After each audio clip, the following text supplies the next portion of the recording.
many of us in the room, so. But we're scattered. But you're scattered, so I'm going to try to use the microphone. So if I step away from it, please, get me back on task, if you can't hear me. So we are going to talk about collaboration and communication today.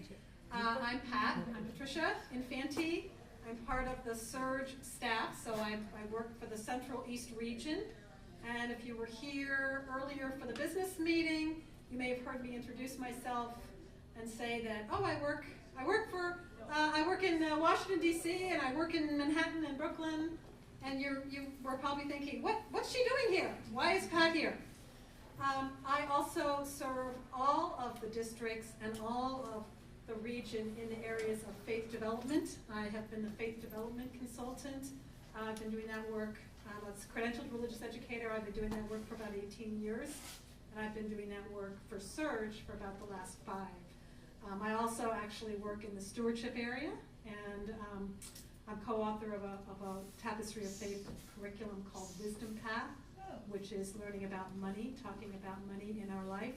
So, what's it called? Wisdom Path. Oh, we just completed that. Oh, you did? Woo! Okay, good. Yes, myself and Reverend David Messner are co-authors of that. So, I'd love to hear how it went, but not right now. That's your name, Patricia? Patricia Hall Infante. Infante. Yeah, that is it. Yeah. So welcome. I'm happy that you all are here, and we'll try to make the next hour and 10 or 15 minutes go as quickly as possible. Who's staying to the end? Who's going to go to the closing ceremony? It's okay. There's no shame or. All right. So a few of you are ready to hit the road, right? Okay. Good. So I just want to take a moment, as I do before I begin any of my work and begin workshops or webinars. Anybody ever done an on-demand webinar from CERG? Yeah? Got a couple? Okay, the rest of you need to get on to serguua.org, and you need to look at the plentiful resources that are there for you in a large variety of areas. If you're interested in leadership, if you're interested in stewardship, if you're interested in faith development, there are on-demand webinars, growth, membership by our capable staff and many of our visiting experts. So I invite you to take a look at that. And actually, that's where you will find this presentation and the presentation that you attended before this, as well as I believe Scott Taylor's keynote. All of that's going to be available later on for you to either look at because you took a little nap, or you stepped out of the room, or to share with other leaders in your congregation because you heard something that was so important and so exciting to you that you can't wait to get home and share it. So I hope you've had a moment like that. You know, I don't think the business meeting was videotaped. So if you had a real breakthrough moment in the business meeting, you're going to have to just hold that in your heart. Hi there. So I just want to share a few words to begin. The thought manifests as the word manifests as the deed. The deed develops into habit, and habit hardens into character. So watch the thought and its ways with care, and let it spring from love, born out of concern for all beings. So these words from the Buddha, they kind of make me think about our covenantal community, the covenantal community that we live in as Unitarian Universalists. It's born out of, it springs from love, born out of concern for all beings. But there are words and thoughts and ways of being that sometimes can become habit. And sometimes those words and thoughts and ways of relating to one another are on the margins of what it means to be covenantal. So we're going to spend the or so talking about collaboration. That's a big word these days. Is anybody, is that people whispering that in your ear? Oh, shared ministry, collaboration, we all have to work together, we got to be on the same page. So a lot of people are thinking about collaboration. But what does that mean? And how can that happen for us? One of the ways that collaboration happens, and one of the ways that healthy communication happens in a congregation, is through developing trust, through creating trust, maintaining trust, nurturing trust, repairing trust when it's broken, because it will inevitably be broken. And part of that building of trust is listening to one another. Is anybody in a small group ministry? Is anybody here doing a covenant circle, a fellowship group, a small group ministry? We did several years ago. We've done that. Okay, and somebody is actively in that. And the whole idea of covenant group is really based on giving people an opportunity to be heard, for other folks to listen, for us to talk about things that are challenging, or things that are deep, or things that are present and relevant, and for us to be heard as we share about those things. So people want to be heard. That's a really important need in our communities. We're going to talk about compassionate communication. Excuse me. Compassionate communication, which is really just kind of code for nonviolent communication. Has anybody ever studied nonviolent communication, or been to a workshop, or done a workshop in your congregation? How can we communicate with one another in ways that are non-judgmental, ways that really that affirm our inherent worth? And finally, I'm just going to remind you about appreciative inquiry. I was actually, it came up in the last workshop. I was like, oh wait, everybody in the room, stay, because then you'll recognize it when I say it again. Who's heard of appreciative inquiry? Anybody? Oh, good. Have you been to a workshop, or just heard about it in like at a workshop? Okay.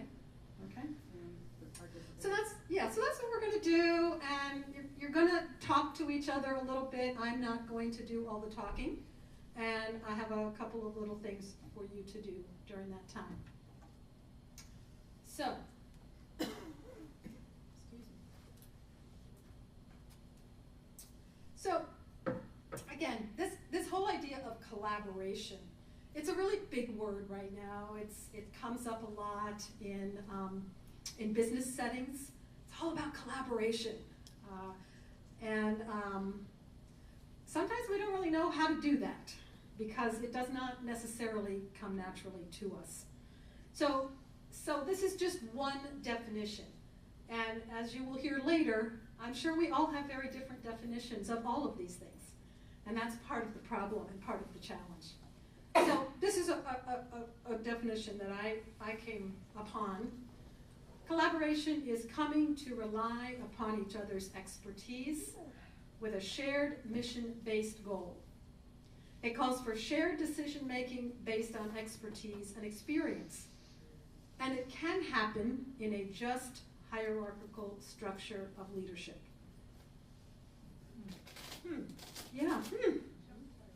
So what is a just hierarchical structure of leadership, somebody says? Yeah. So if you are in a leadership structure that is very authoritarian, does that feel like an environment in which collaboration can happen? It can, but it's less likely to happen.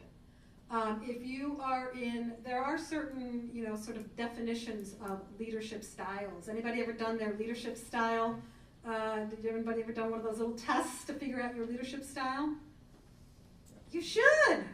Okay, next year we'll do a workshop on that. Actually, I'm going to do that in Star Island, so come to Star Island, and you can take personality tests all day long.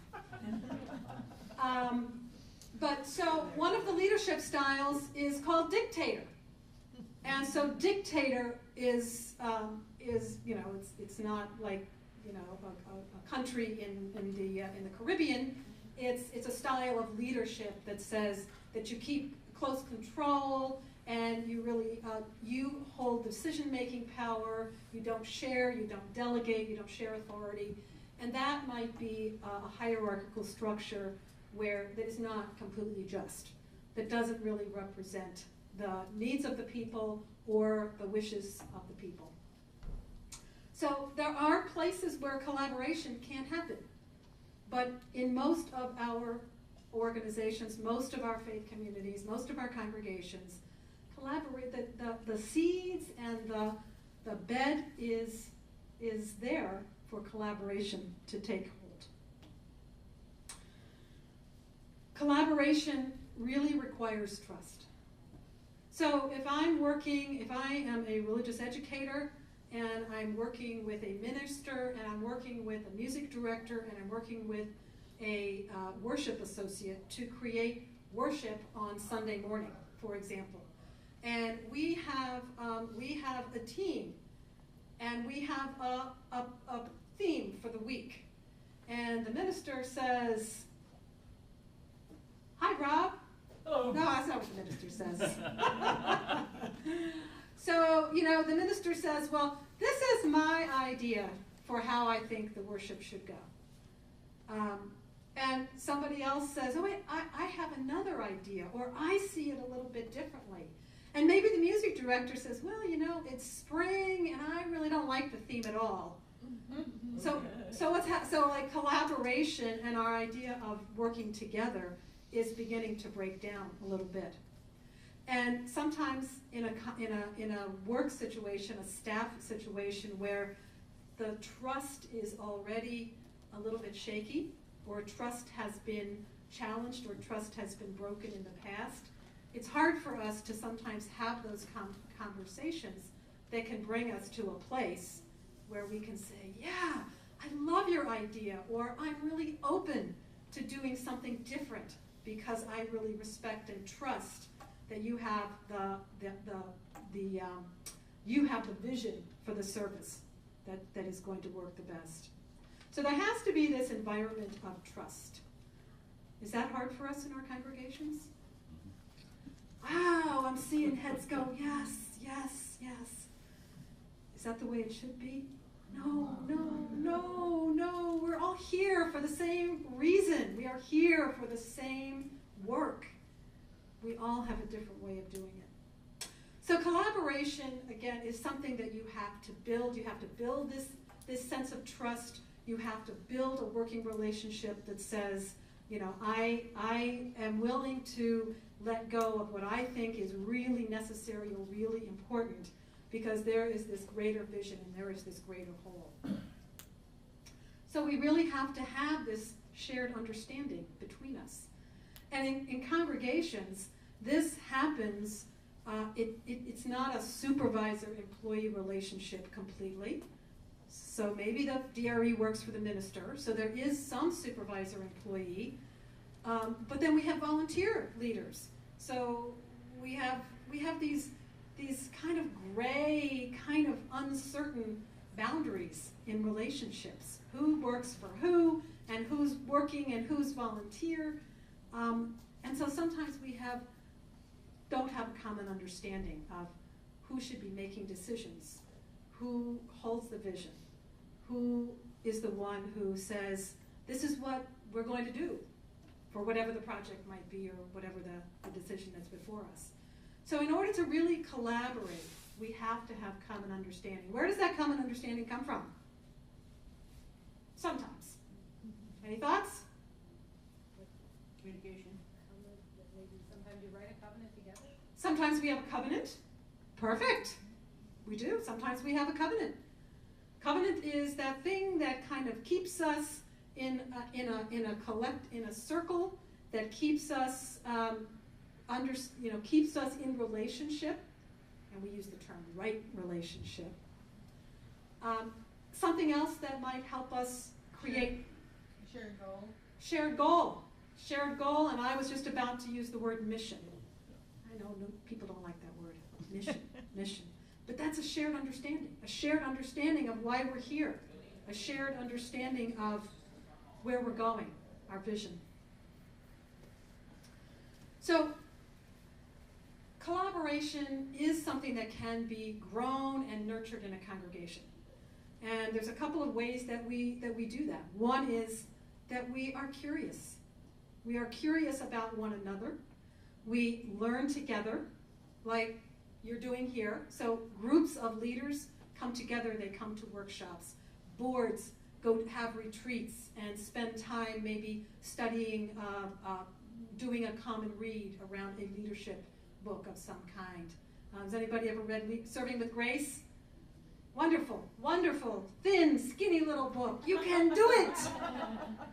So we learn together. We learn about our strengths. We learn about our challenges. We learn about our common vision for the congregation. We also have to have this lens of curiosity about the work that we're doing in our congregation. So whether you're a committee person, whether you're a board leader, whether you are a staff person, curiosity about what other people are thinking, curiosity about other experiences, the experiences of others within your congregation, curiosity about other ways of doing the work. So has anybody ever heard, oh no, we don't do that here. We don't do it that way. We tried it once like 10 years ago, and it's not working. So if we can be curious with one another about new ways of doing things, differences, that helps to nurture collaboration. And tools, resources for doing that work. What are the kinds of tools that will help us have those conversations or be curious? So there are things like personality profiles, leadership style profiles, those kinds of things. Retreats, committee retreats, board retreats, where we get to learn more about one another as people before we learn about one another as leaders in the congregation. So there's a variety of tools. Collaboration is sustained by respect, by covenantal expectations.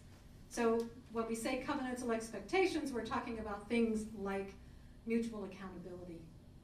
I make a promise to you, and I have these expectations for you. That's what covenant's all about. But covenant is also about, I'm going to communicate with you. I'm going to tell you when I feel that you are out of covenant with me, or when I feel that we're not in right relationship. And we have to have tools, and we have to have healthy ways of communicating those things. So sometimes in our congregations, this idea of collaboration, we get confused about power in our congregations. Oh my. Has anybody ever read, there's a Commission on Appraisal report from, 3 or 4 years ago on power and authority. Has anybody read that one? Good. Pat, you should be a front row sitter because you've raised your hand every time. That is, has anybody ever, do you know about the Commission on Appraisal? Some of you do, some of you don't.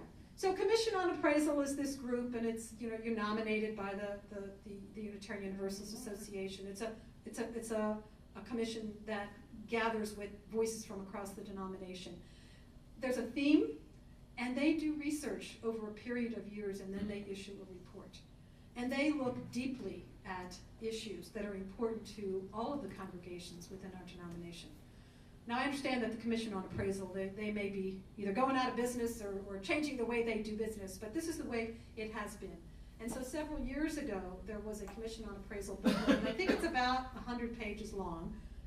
It's big print, and it talks about power and authority in our congregations. And do you know what the main conclusion of this document, 112 pages. Do you know what the main conclusion of this document is? Do you remember, Pat? Tell us. It's complicated. That's about all they have to say. They because of congregational polity. We have this thing within Unitarian Universalism that gives us some freedom within our congregations, some autonomy to create organizations that reflect the people in those communities. So there's no one answer, but there's a lot of confusion in our congregations about who has the power to do what.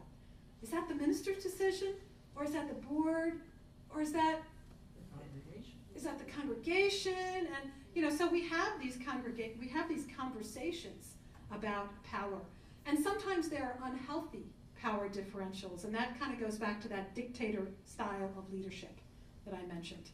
Sometimes there are power differentials in congregations, and one that sometimes you may have experienced, and one that we often talk about, can be between a minister and a religious educator. Sometimes there are power differentials there that are confusing, and nobody is quite sure who has authority to do what. There's always going to be overlap in roles in congregations. Congregations are just messy places. And sometimes it's really clear the minister has the authority to do this. And sometimes it's really clear, no, this is up to the board. But most of the time, there's this interplay, and there's this collaboration that needs to happen. And sometimes it leads to conflict. So keeping our eyes on mission and understanding that we operate in a larger system can be ways that we help to kind of keep that sense of collaboration in balance.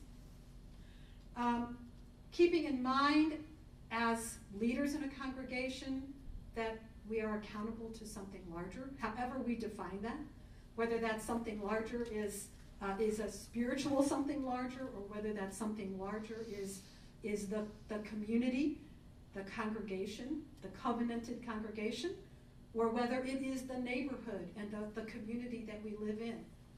We're accountable to something beyond ourselves, because we have been accused, this will come as a shock, we have been accused of being inwardly focused. Oh, no. Yeah, so if we can, we stand in a circle and we look and we stare at one another, and if we turn that circle outward and look around, we're still together in a circle, we're still touching, we still have this power that comes from the community, but we're in a circle that faces outward. So now I want to talk a little bit about trust. So what is trust? Well, I'm sure everybody in this room has a different definition. The one I am going to share with you is from Dr. Dwayne Tway, who developed a model of trust that encompasses three things. One is a capacity for trusting, which is this state of readiness for unguarded interaction with something or someone. A perception of competence, and the perception of intentions. So in order for me to trust you, I have to believe that you are competent in whatever role it is that you are occupying within our organization. I have to believe that your intentions are good or are not harmful to me. And I have to believe that you and I have a capacity to build that trust. If I don't know you, I may not know whether you hold that capacity. You may not know that about me. So there's lots of ways to define trust. Patrick Lencioni, he's one of these guys, he's one of these great guys. He wrote that book, The 5 Dysfunctions of a Team. He also wrote a book that Renee Rahutsky's talking about right now, which is called Death by Meeting. Maybe you've experienced that. Oh no, but you're here, so I guess not. And so Patrick says the key ingredient to building trust is not time. Because sometimes that's an assumption we make. We say, you know what? we just need time to build that relationship. I have to kind of feel you out, you have to feel me out, and give us a little bit of time to make that work. He says, no, it's not time, it's courage. We are afraid of trusting other people sometimes. We are afraid of what we don't know. And so what we need is we need to overcome that fear. We need to have a sense of courage. Leaders need to be able to take risks, and this happens in congregations. Have you ever taken a risk as a leader? Yeah? Suzanne says yes. Yes. Okay, good. You've got to be willing to take a risk without a guarantee of success. Has anybody ever been a part of a capital campaign? Oh man, there's a leap of faith. A capital campaign, taking a risk without a guarantee of success. You stand up in front of the congregation and you say, we are going to raise $500,000, $2 million, whatever it is. We are going to raise this money and we are going to raise this roof. And you're really stepping out and taking a leap of faith. So leaders sometimes have to be vulnerable. They have to put themselves out there and be courageous. So when it comes to teams, trust is all about vulnerability. That's another Patrick Lencioni statement. When it comes to teams, so building this team, this collaborative team, in order to create trust, in order to build trust, we have to be vulnerable with one another. So I'm going to ask you now to just, gather up in groups of 2 or 3 and take just 2 or 3 minutes to talk about how do you define trust. Talk in a little group about what you think trust means. And if you want to think about what trust looks like in your congregation, that's a good conversation to have as well. Anybody need a little bit more time? I didn't mean to completely silence you. There's so many ways to define this. All right, who wants to share a little something about how you define trust? She's got it. She's got it. She has the answer. Woo! She's got it. Okay, that's somebody who wants to go home. Other people in the room. I listen to what you say. I watch what you do. When those 2 things match, I can trust you. Oh, that's great. I listen to what you say. I watch what you do, and when those 2 things match, I can trust you. That is great. That's great. Yeah. Amen. Amen to that. That was how I taught my child trust. Fabulous. How about another group? Just anything from your conversation that you'd like to share, whether you came up with such a profound definition or not.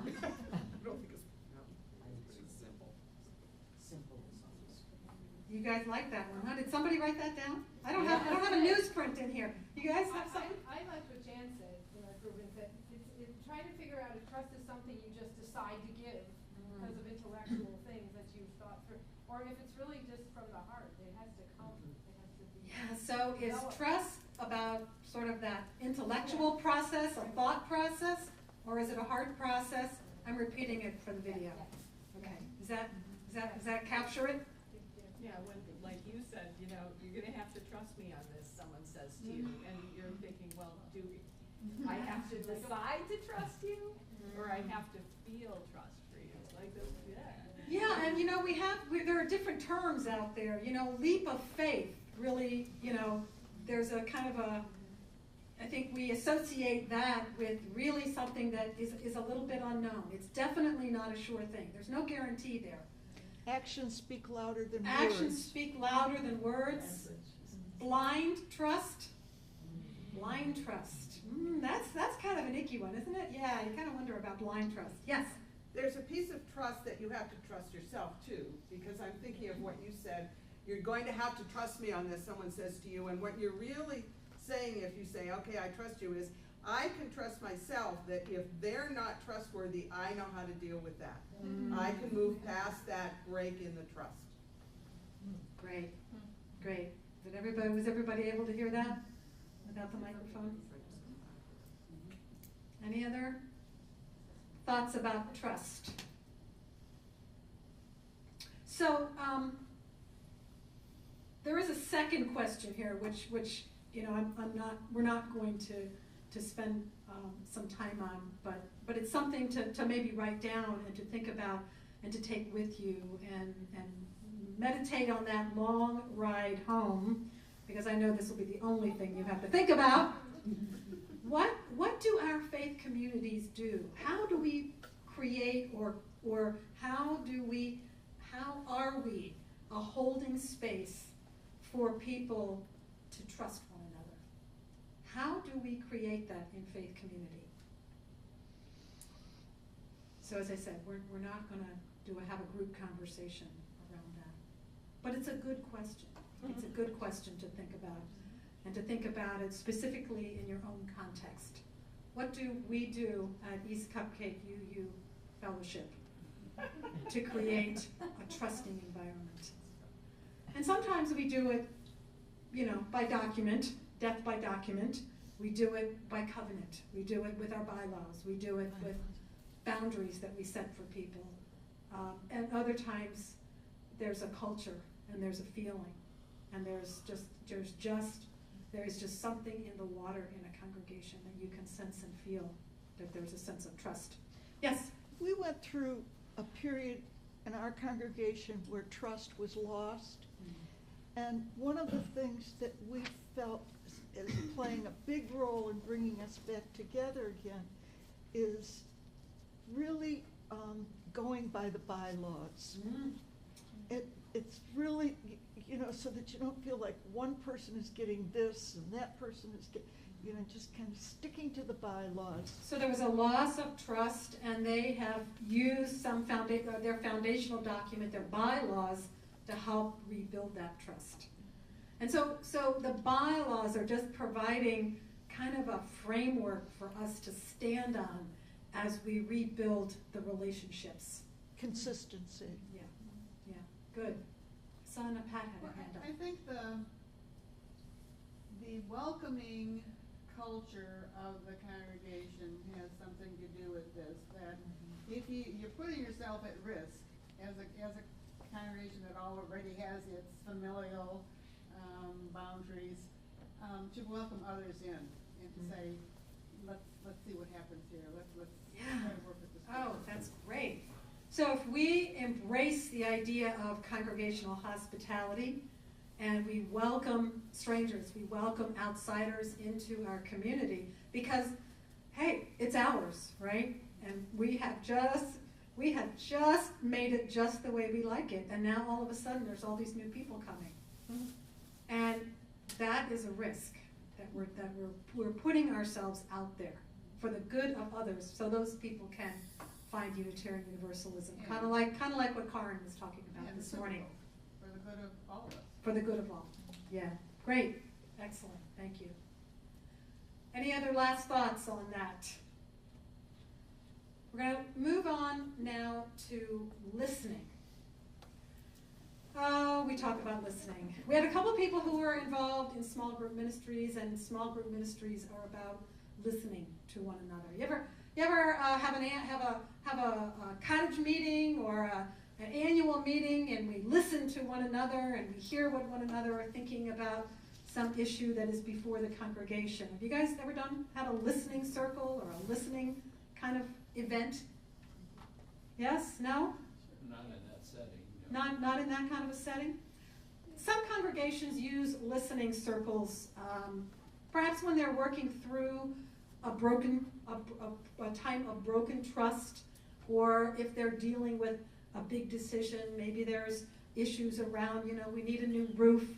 And we talked in our last workshop in this room, there was a workshop about budgets and how we have conversations before the annual meeting. Before we vote on the budget, we bring everybody into a room and we explain what all the budget numbers mean. So there are times when we want to give people an opportunity to talk, and other people an opportunity to listen and be heard. Talk and be heard, and then listen. So listening is this force, and listening is a really powerful tool. And I think even Karen may have talked about it this morning. I don't know if she did this morning, or if I may be maybe just like harkening back to a previous sermon I heard her tell, about people wanting to be heard, people needing to be heard, and that's one reason that they come through our doors. That they have things in them, and they have stories they need to tell. They have hidden pain. They need the comfort, and they need the company, and they need to be heard. Listening is being fully present. Being fully present to others. Has anybody ever experienced talking to another person and you start to tell a story, and they say, oh my God, the same thing happened to me, and then 5 minutes later you're like, I was just about to bare my soul, and they totally hijacked this moment from me. Listening is a really hard thing for us to do in our culture. As this says, it looks easy, but it's not simple to listen. So, listening is about relationship and how we are in relationship, how we communicate, how we get along, and listening is, going back to the beginning, is a really important part of collaboration. In order for us to build these collaborative relationships, either leaders, staff, staff to staff, whatever it is, leader to leader, we need to have a capacity for listening to others. And it's hard. So now I'm going to take a quick little break to do a little exercise with you. And I'm going to do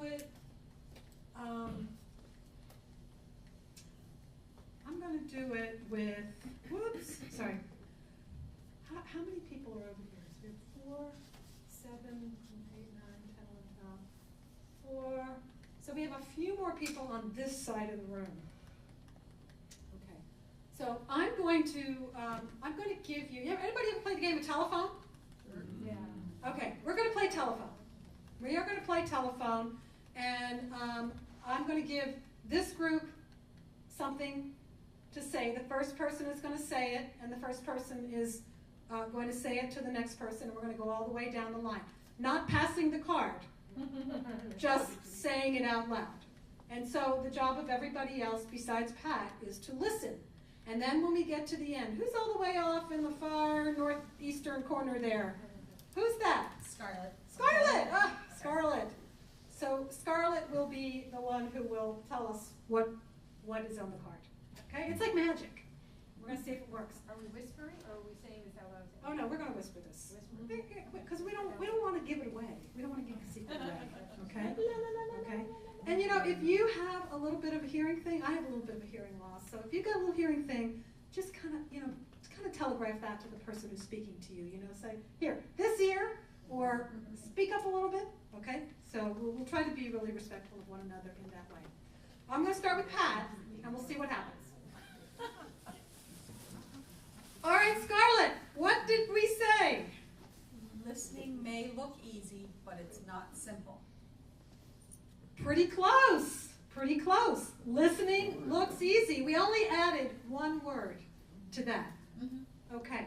So now I want to just do a quick little analysis of the process. So how was that for you guys? Well, This it side. helped that it was up here. You weren't supposed to even know that, but that's okay. But I don't think anybody else looked. Yeah. Okay. No. So I heard Rob say, it's really hard for me to hear. So that's one thing I heard in your process. What is some of the other things that went on during the process?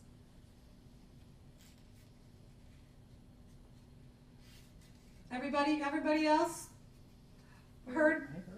You heard? Anticipating and waiting. Okay. I saw several people get up and get a little bit closer to the person that they needed to communicate with. There's a great way of doing it.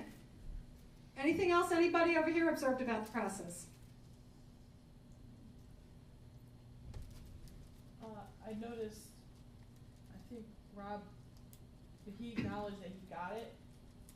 He acknowledged that he got and it. I asked Liz, I asked her if she had it. And she You didn't know asked it, her and if I she asked had it. her. Oh, Because you asked fabulous. So there was some exchange where you were looking for affirmation or confirmation that the message was received. Great, what a good communication skill, what good communication practice that is. Wonderful. Anything else in the back of the room there? All right, okay, so you guys did a great job. Okay, if I had prizes, you would get one. Well, what about us? Well, so I have one over here, and I want you to, I want us to think about the work that we do in our congregations. Sometimes the work that we do looks easy, but it's not simple. Isn't that right? Doesn't that sort of speak to the things that we do in our congregational settings? So I'm going to give this to Jan now. This is the other one, and we're not going to go down the whole row. We're just going to let it go a couple of times and see how things go. All right, what'd you hear, Lee? It was a quote that we heard, but I don't remember how it begins. Being heard is almost the same as being in love, but that's not quite right, but they're indistinguishable. Hey, that was not bad. That was not bad. So thank you all for that was really hard. So what was the difference between the quote over here and the quote over here? Ours was easy. 7 words, 18 words. Short, relatively short words, some long, indistinguishable, some long words. So there was a level of complexity over here that didn't exist over here. So how does that come into play in our conversations around the congregation? Well, the words end up possibly being put together differently, and therefore the result is a different meaning. Different meaning, different understanding. And the more complex the issue, the more likely it is to get misinterpreted, misunderstood. Beautiful. I hired her. The more complex the issue is in the congregation, the more likely it is that the meaning will be misunderstood, misconstrued, miscommunicated. Yeah. Sonia had her hand up. Just if the even simple paraphrases, where somebody forgets the exact word and puts in a different word, could drastically change the connotation as it gets passed on to the next person. Yeah, yeah. So something, I mean, even actually, excuse me, in our short example, changing one word could theoretically change the meaning and the intent of the other person. So yeah, definitely. Yes, Lee. And not everyone learns by listening. Ah. And particularly if we're talking intergenerationally, young people aren't listening as much as they are seeing words in print, even if they're words in a text. So we have to remember that listening is not a skill that's being developed among young people as much as many of the white hairs in the room. Yeah, interesting. So listening is not a skill. This is coming from a teacher. Is not a skill that's being as well developed in kids, younger children today. Great, thank you. So obviously, the whole idea of listening and communicating is complex. And sometimes that can get challenging in our congregations. So we need to be thinking about that. And that can be a barrier to collaboration, and it can be a barrier to trust. I told you about that. Already, last week. Didn't you? Don't you remember? Twice. Or why did you say to so-and-so that I said that? That's not what I said. All right. So we're going to just move on because we're making good progress here. So anybody who took Psych 101 many years ago, back in the day, probably recognizes this as Maslow's hierarchy of needs. We all have needs. We all have physiological needs. We have needs for safety and security. We have needs for love and belonging in community. We have self-esteem based need, and then maybe some of us reach that self-actualization point. but as humans, there are human needs. Whoops, wrong way. But we're all different. So we have these common needs, and yet all of us are living within a reality of our own construct. And I love this quote. This is attributed as a Cuban proverb. Every head is a world. So I see the world very differently from Rob. I perceive reality very differently from Suzanne. We live in a world of difference. And this is exactly what Lee was talking about.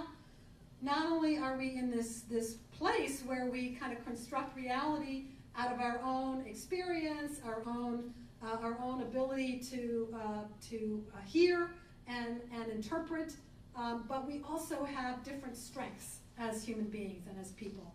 So some of us have really strong language skills, and so we are not daunted by the use of the word indistinguishable.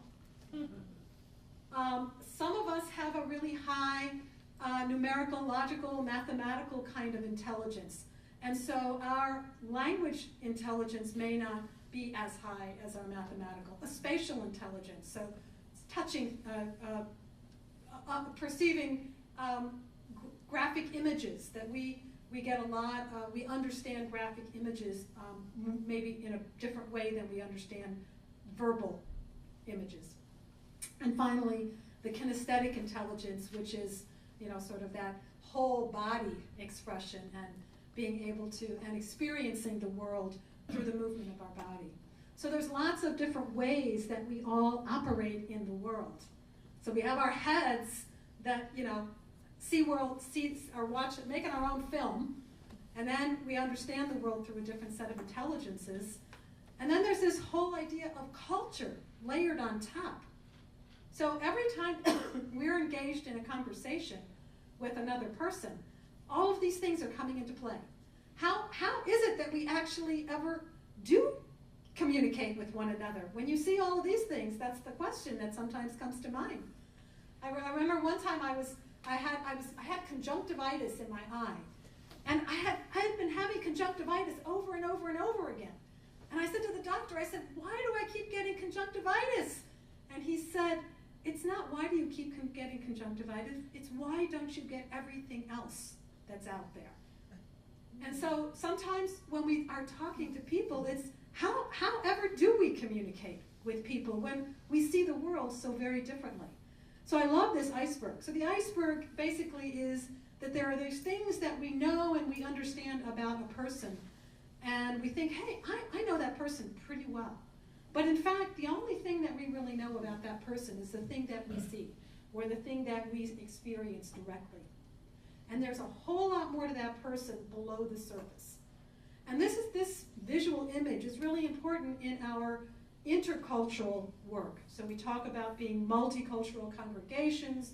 We talk about engaging with people with different ethnic, cultural, racial identities, gender identities, and all of these things are below the surface.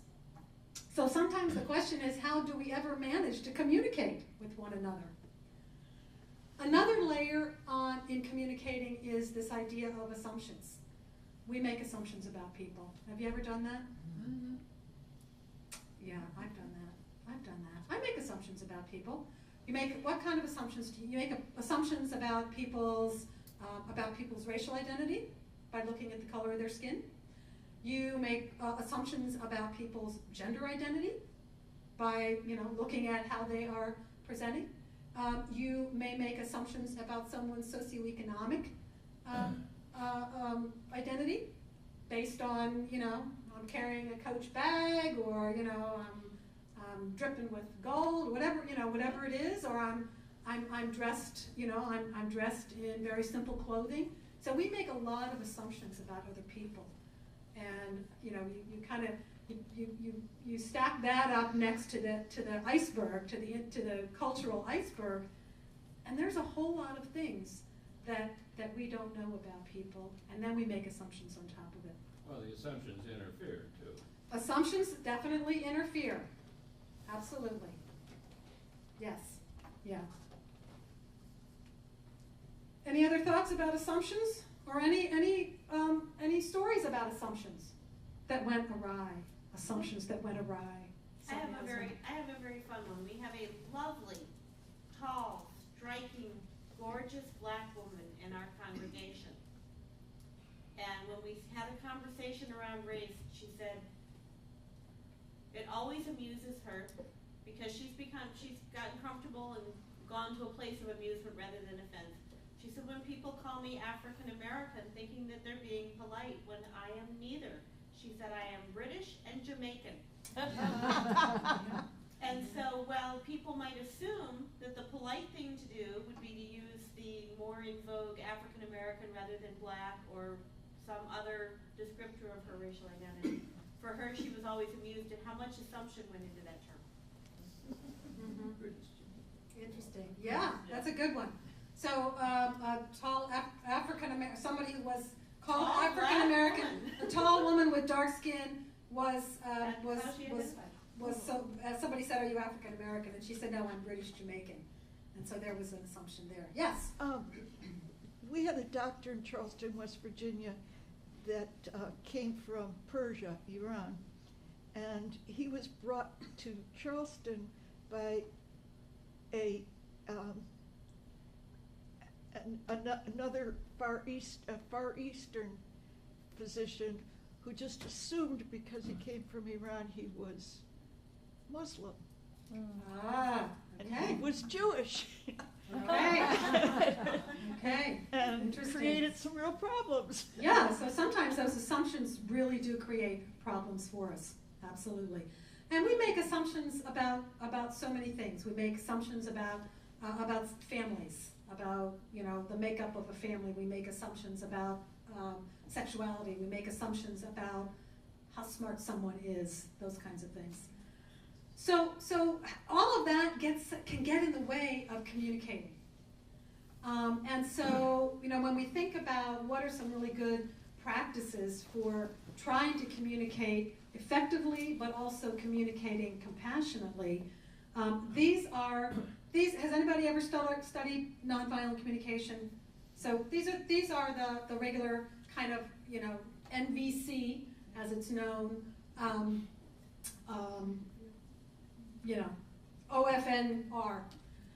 So we make observations. So this is a way to communicate with compassion and without judgment, to observe, to make observations, to identify your own feelings in relation to what you see. So it's about you. You're not making assumptions or judgments about others. You are expressing your feelings about what you have observed. And then you think about, based on what I have observed and the feelings that has brought up for me, what do I need? What do I need in this conversation, from this conversation, or in this situation? We're not going to spend a lot of time with this because we don't have a lot of time. It's after 4 o'clock already. Wow. But we have some nonviolent communication training that happens, and if you can do that in your congregation, or if there's somebody in your congregation who's trained as a facilitator, I recommend that, because this is really a way of bringing us into that collaborative spirit. Number one, it's a helpful way to get us into a more clear way of communicating with one another, so that we're not stuck in that I'm listening but I'm not hearing, or I'm listening but it's too complex. I'm listening but I don't understand. So this can be a tool that can help you. We're not going to do that brainstorm. We're not going to do that. I want to spend just a couple of minutes on appreciative inquiry. Who's heard of appreciative inquiry? I know a couple of, okay, great, good. So appreciative inquiry is just a process that we use sometimes in congregations to figure out what is really going well in a congregation? What are the life-giving forces that are in this community? What is it that we really appreciate? And why do we do that? Well, in every congregation, there is something that's going wrong. Now, in my job as a district staff or regional staff person, when do people call me? Pat, we have a problem. Houston, are you there? Okay, I'd love for you to call us and say, oh my God, things are going so great. But you don't do that. It's okay, I know you're busy. It's okay. So in every congregation, there are things that work well. And one of the assumptions of appreciative inquiry is that the things that we focus on become our reality. Because remember, that reality is really in our head. Okay, so we're kind of constructing a reality within the congregation. So what we focus on becomes our reality. So when we focus on, oh my God, the canvas, the pledges are down again, and oh my God, how are we going to pay the light bill? That kind of scarcity becomes our reality. When we focus on, we have got such a great religious education program, we had another new family that came last week, our classrooms are just bulging, that can become our reality, that we are a growing, vital, exciting place on Sunday morning. So sometimes maybe it's a trick of the mind, maybe it's a trick of the heart, where we really focus on the things that are going well. But asking questions, and this is a leadership exercise, when we talk about the things that are going well, and the things that we are focusing on that are really positive and that are really signs of abundance, asking questions about that. How did that happen? Why is that? Why are so many people coming to that? What is the energy that we're feeling in the congregation right now? When leaders ask themselves those kinds of questions, they move themselves in that positive, appreciative direction. Another assumption about appreciative inquiry is that, we have to value and appreciate the differences. We're just not all the same. And the results, the outcomes of every event and every project are not going to be the same. And we have to acknowledge that and be willing to live in that uncertain space. There's Yes? something that's on the wall with the covenant that our high school group has made, and it says, don't yuck somebody else's yum. Don't yuck somebody else's yum, that the youth group put on the wall. That's wonderful. So that's an expression of valuing differences and the language that we use. That kind of reminds me of "Don't harsh on my mellow." It's very similar. Yeah, right. And the final, these are not all of the assumptions, but the one I want to lift up, all steps are collaborative in appreciative inquiry. So as we move in this appreciative, positive direction in our congregation, we're doing that assuming that we are in a collaborative environment, that we are working together towards a common goal with common values, common mission.